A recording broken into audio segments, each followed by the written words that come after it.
Bueno, buenos días chicos. Este video es la presentación que tuvimos el otro día en el Meet, introductorio sobre las cartas de relación de Hernán Cortés. ¿Sí? Es introductorio, o sea, lo vamos a analizar en las clases siguientes, pero para tener un marco, para tener una idea, es que presentamos este video.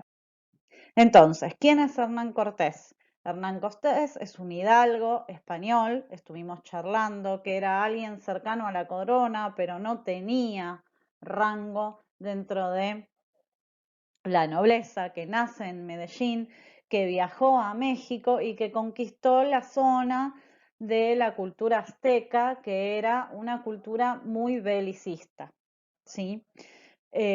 Justamente tuvo muchas diferencias en esa época con el gobernador de Cuba, lo que llevó a tener muchas dificultades y de ahí, de esas dificultades, es que surgen sus cartas a la corona para conseguir cierto reconocimiento.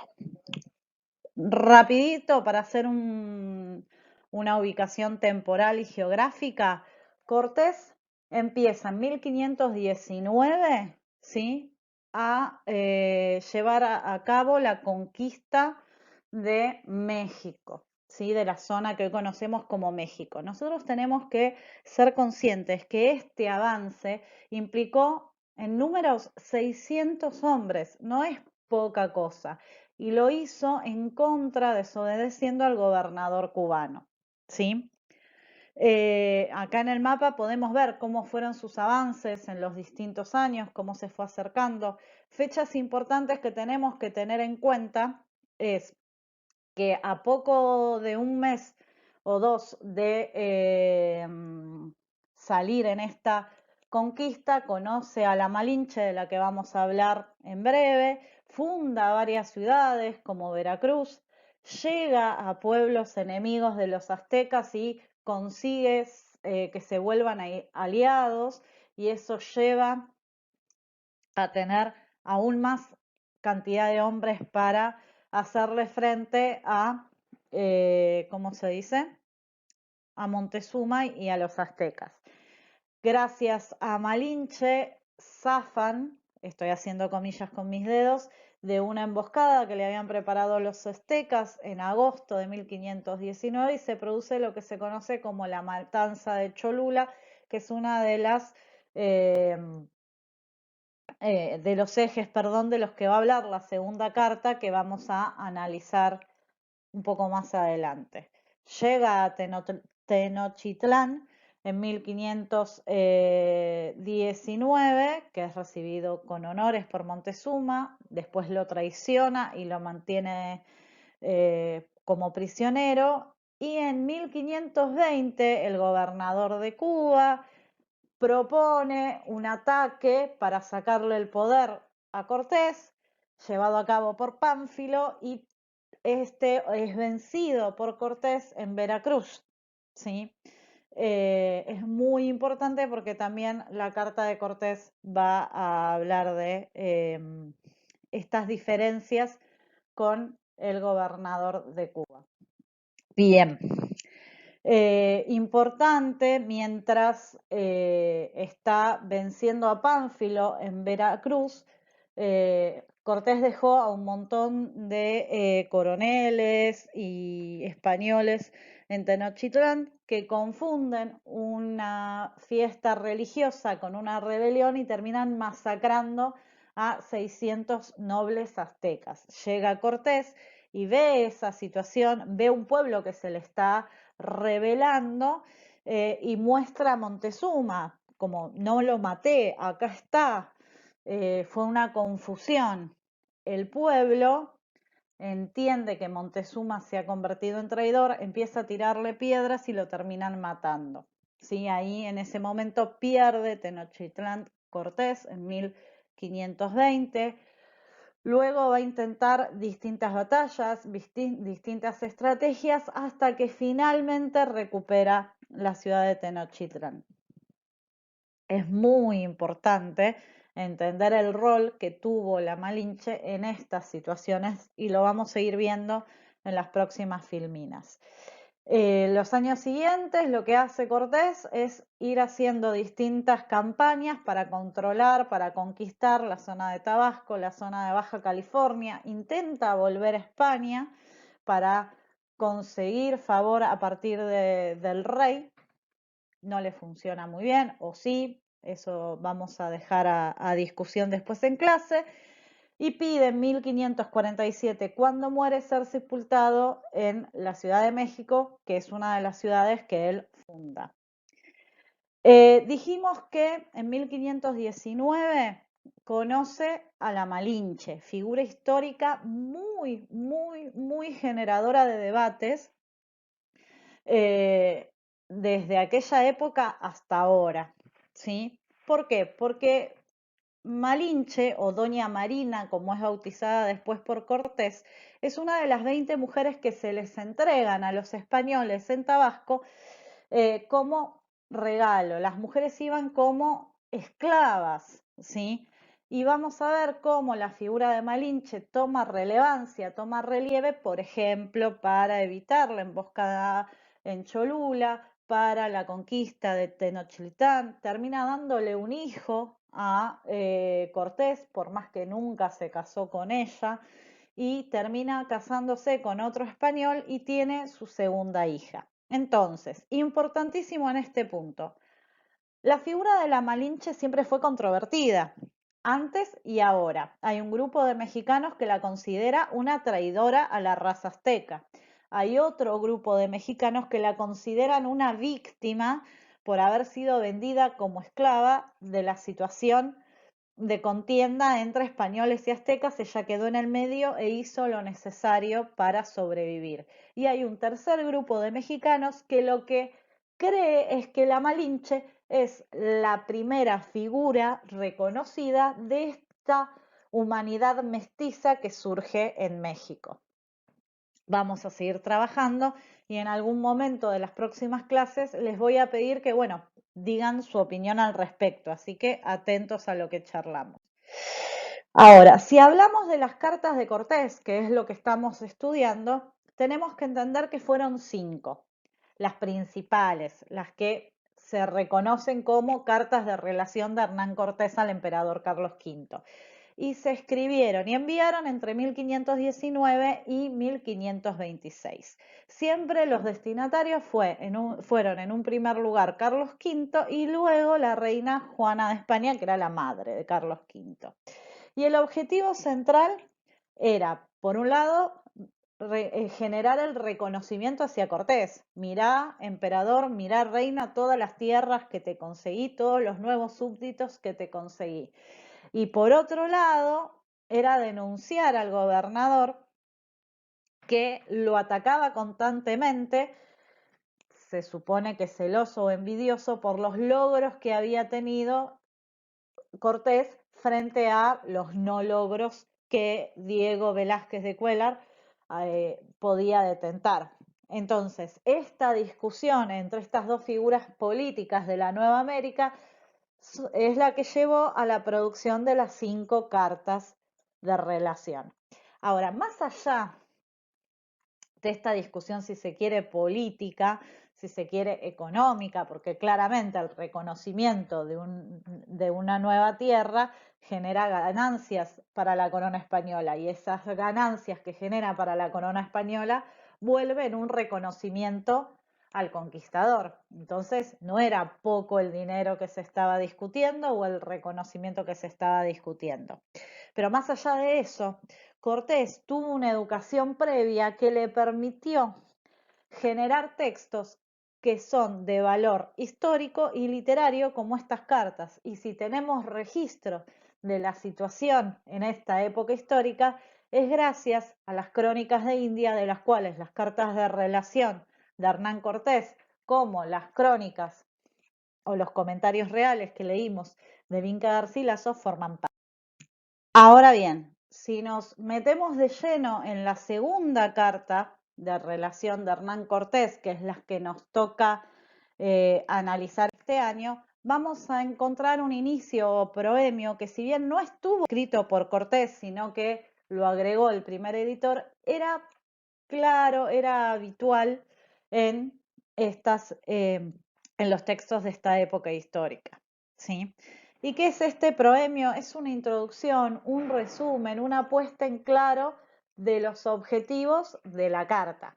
Entonces, vamos a encontrar tres ideas claramente marcadas y las tienen subrayadas en distintos colores. Primero, el reconocimiento hacia el emperador, ¿sí? Fíjense que se llena de adjetivos positivos hacia el emperador. Sacra majestad, se somete a la corona real, se descubre para la realeza, ¿sí? Segundo objetivo, demostrar que esta conquista va a llenar, ¿sí?, de riqueza a la corona española. Fíjense cómo describe el territorio conquistado. Muy rico, maravillosos edificios, grandes riquezas, maravillosa y grande y rica la ciudad, un rey grandísimo, identificado como Montezuma, y finalmente la justificación de la conquista.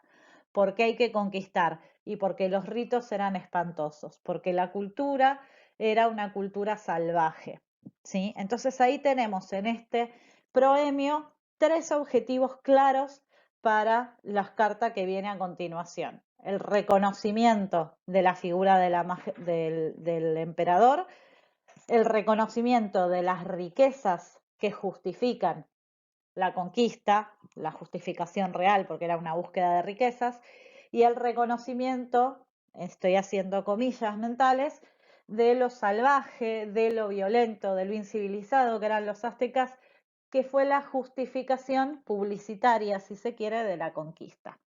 Ahora, en este primer párrafo, ustedes enseguida me van a decir, pero Susana, hay palabras que están mal escritas. Esto tiene tres razones. Primero, que el castellano antiguo es distinto al castellano actual. Sí, hay una diferencia de evolución de la lengua propia.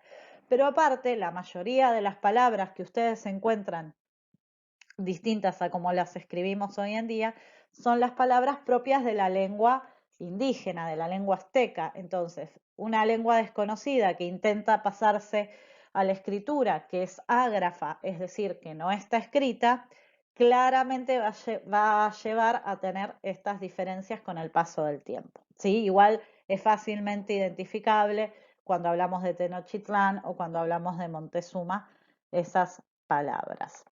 Ahora bien, hay otras constantes que vamos a encontrar y que si ustedes leyeron las 5 primeras páginas que había que leer para hoy, es claro que van a identificar. Primero, una hipérbole, que es una figura retórica que marca una exageración desmedida. Cada vez que Cortés quiere hacer referencia al emperador, empieza a llenar de adjetivos positivos a la figura del emperador.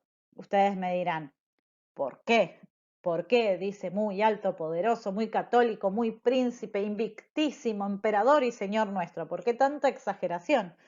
Porque justamente esta hipérbole, esta figura retórica, ayuda a resaltar la subordinación entre el que escribe y su receptor. ¿Qué significa esto? Ayuda a marcar, ¿sí?, que Cortés es un servidor del rey, un servidor de la corona y que todo lo hace a favor de la corona. Y ustedes me dirán, ¿y por qué esto es importante? Es importante porque lo que quiere Cortés es que le den, primero, parte de las riquezas que conquistó, y segundo, quiere el reconocimiento, quiere el aval, quiere la fama de haber conquistado esas riquezas. Y la única manera que puede acceder a eso es a través del emperador. ¿Se entiende por dónde va? A lo largo de toda la carta van a encontrar esta figura de hipérbole. También van a encontrar la referencia constante a que todo lo que se hizo a favor de la corona, para enriquecer a la corona española. ¿Sí? Y muchas veces van a encontrar también la idea de la pacificación. Y ustedes me dirán, pero ahora en breve vamos a hablar de 6.000 muertos, de 300 asesinatos. Bueno, en todas las crónicas de India se habla de este concepto de pacificación. ¿Por qué? Porque fue la justificación marketinera, si se quiere, la justificación publicitaria de la conquista. Como allá tenemos indígenas que no saben vivir en sociedad, que hay que educarlos, que hay que evangelizarlos, que hay que enseñarles cómo se vive bien, y nosotros sabemos vivir bien, vamos a ir a llevarles la civilización. Claramente son indígenas, se pelean y matan entre sí, nos van a querer pelear y matar a nosotros porque no saben cómo se lleva adelante la política, entonces se justifica los asesinatos y las guerras que ocurrieron en la conquista como objetivo final la pacificación. No sé si a ustedes no les suena un poquito conocido esta idea de que nosotros tal país nos metemos en la vida de otro país y decidimos porque creemos que lo que está haciendo el otro país está mal. Entonces me meto a una guerra y después, oh casualidad, me termino quedando con el petróleo o con otros recursos naturales. No sé, ¿les suena? Espero que sí. Bien, entonces, segunda carta de relación. ¿Cuál es el tema central? El tema central es explicarle al rey lo que sucedió en la noche triste, lo que sucedió en este asesinato general de tantos aztecas, ¿sí? Que si bien va a intentar ser suavizado a lo largo de toda la carta, fue tal la masacre y fue tan sanguinario el choque que va a resultar difícil. ¿Cómo lo intenta hacer Cortés? Cortés empieza a plantear que los aztecas sentían que, algunos aztecas sentían que Montezuma, ese rey tan grandioso, tan importante, era tirano y que fueron a pedirle que lo salvase porque querían ser súbditos de la corona de Carlos V. Ustedes lean la carta, evalúen por lo que ustedes conocen, los que estudiaron de historia y lo que están viendo conmigo. Me suena medio extraño esto de que un azteca se acerque a un conquistador español con la diferencia cultural que eso implique, que pudieran conversar con la diferencia lingüística que eso implica y que el azteca le pidiera por favor que quería ser súbdito de una corona que desconocía. Pero es lo que plantea Cortés dentro de sus textos, ¿sí? Y luego empieza a desarrollar el otro eje principal, esta denuncia sobre el gobernador de Cuba, al que intenta asociar de traidor, que habla de delincuentes, que habla de incapaces, ¿sí? Entonces, vamos organizando la segunda carta a partir de los ejes. Sí, había unos primeros 3 ejes que se describían en el proemio: saludar al rey, mostrarle las riquezas que se había ganado y justificar por qué se habían generado ciertos abusos, por qué había que conquistar a los aztecas. Y esos 3 ejes a su vez aparecen representados en realidad en la conquista, en la noche triste y en la traición del gobernador de Cuba. Ahora, esto no lo puede hacer abiertamente Cortés porque terminaría ofendiendo a la familia y a los allegados al gobernador de Cuba y a otras personas que están en la corona española. Entonces, muchas veces Cortés se muestra como víctima de las acciones de otros y pone en boca de otros, ya sean españoles o indígenas, palabras y frases para contarle al emperador lo que considera una injusticia, ¿sí?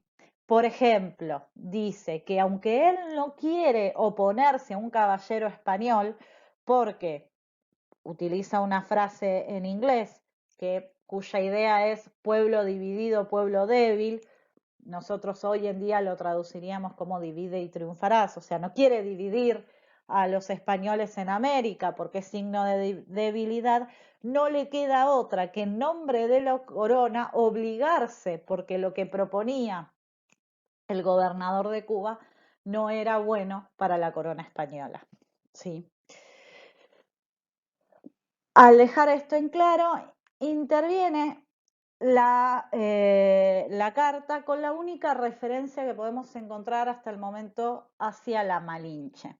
Ya vimos que la Malinche era una indígena que fue regalada en forma de esclava a Cortés y que después sirvió a Cortés para evitar distintas emboscadas y para ganar la ciudad de Tenochtitlán.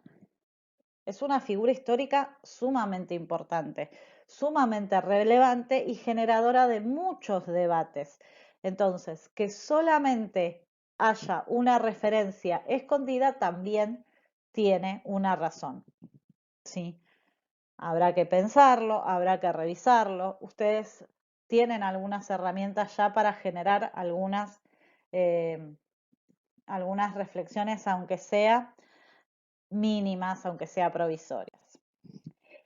Importante tener en cuenta que en un primer momento la Malinche traducía a otro soldado que conocía las lenguas indígenas y este soldado traducía a Cortázar al español. ¿Qué pasó? En algún momento la Malinche estudió español y ya este soldado Jesús quedó como inútil y salió de la ecuación. Y el acceso y la relación entre Cortés y la Malinche fue mucho mayor. Entonces, vamos a frenar acá y vamos a pensar. Con todo lo que vimos hasta ahora y con todo lo que leímos hasta ahora, tenemos gente que considera a Malinche una traidora a su raza, otras que lo consideran hasta una víctima de femicidio, si usamos terminología actual. Fue vendida como si fuera dentro de un circuito de trata de personas, como una esclava a Cortés. Y bueno, hizo lo que tuvo que hacer para sobrevivir. Y otros que hablaban de la primer representante de esta nueva América mestiza, de esta nueva América que iba a nacer a raíz de la unión entre españoles e indígenas. Te voy a proponer ahora en el aula que mires 2 videos musicales y que intentes reconstruir las representaciones que uno y otro hacen de la Malinche. Como siempre, cualquier duda, me mandás un mail, pones un comentario en el aula o acá en el video. Te saludo y nos estamos viendo.